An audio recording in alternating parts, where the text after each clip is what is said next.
single pole light that I want to turn into a three-way in that little hole over there. So I got the Caséta wireless. This is the Pico. This one here is the Pico.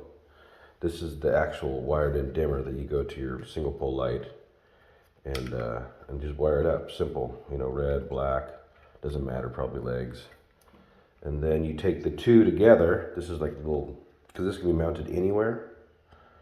And so you just kind of pull it apart. Then this will fit into that Decora setup over there. And then you take both of these together and you hold down the off light for 6 seconds. And then that will pair them. And then now you have dual point power switch on, off. I mean, how slick is that? And then no wires to this, just in the hole, and then that's it. Bob's your uncle. Boom. Beautiful.